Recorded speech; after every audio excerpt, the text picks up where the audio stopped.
We move now finally to question number 9, Chris Hipkins. Thank you, Mr Speaker. My question is to the Minister of Education. Is she satisfied that schools are receiving adequate funding to fully deliver the curriculum and offer New Zealand children the free education that the Education Act promises? The Honourable Hiki Parata. Tēnā koe, Mr Speaker. Tēnā koe.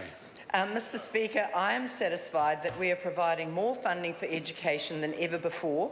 Under this government, we have increased vote education by 35% to over $11 billion, including more than $1.35 billion for schools' operational grants.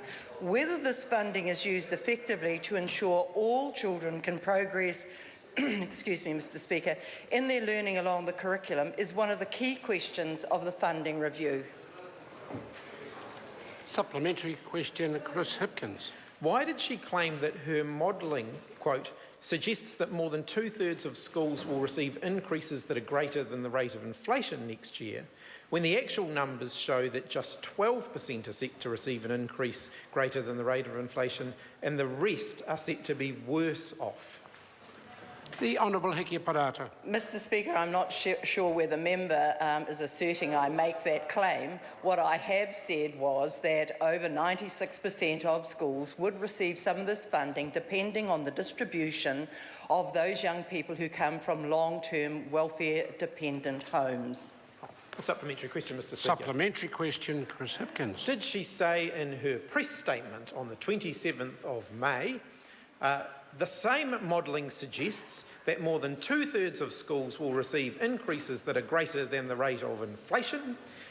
If so, why did she make that claim when the actual data shows that fewer than 12% of schools will receive an increase greater than the the Honourable rate of Hiki inflation? Parata. Mr Speaker, it would appear I did make that statement since the member is quoting from a press release. I think I also said at the time, but that the actual impact would rely on the July return of rolls, and then we would know for certain what the distribution would be. Supplementary question, Mr Speaker. Supplementary question, Chris Hipkins. So isn't it true that the actual numbers, after adjusting for inflation, show that 1,894 schools will be worse off and lose funding in 2017, while only 299 schools will be better off?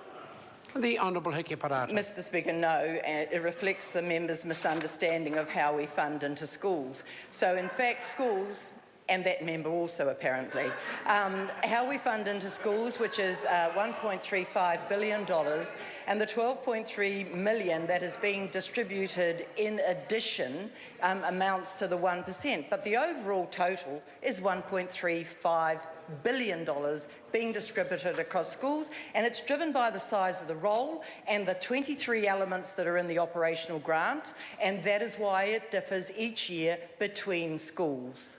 Supplementary question, Mr Speaker. Supplementary question, Chris Hipkins. Does an analysis, school by school, using the same formula that she has used in her post-budget publicity in every other year except for this year, show that nearly 2,000 schools end up worse off, while only about 300 schools end up better off? The Honourable Hiki Parata. Mr Speaker, no. Supplementary question, Mr Supplementary Speaker. question, Chris Hipkins.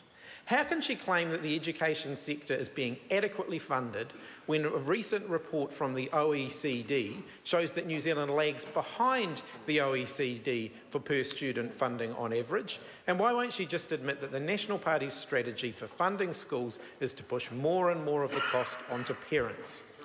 Either of those supplementary Mr. questions, Speaker, the Honourable Hiki Parata. Mr Speaker, I'm not claiming, I'm basing it on evidence, and what we know is, first of all, the methodology that the OECD used for that report does not make consistent comparisons.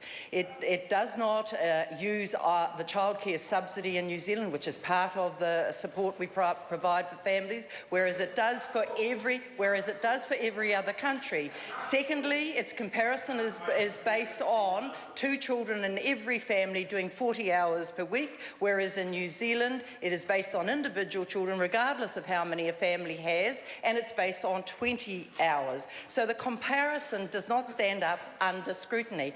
Sorry, what was the other question the member asked? I'm happy to answer that too. For every $1.80 that parents provide to support fundraising for their school, taxpayers provide $100.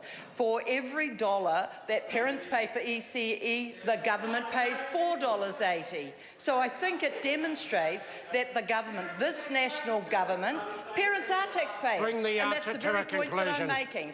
Well, Mr. Speaker, the member is making assertions that aren't supported by fact. Question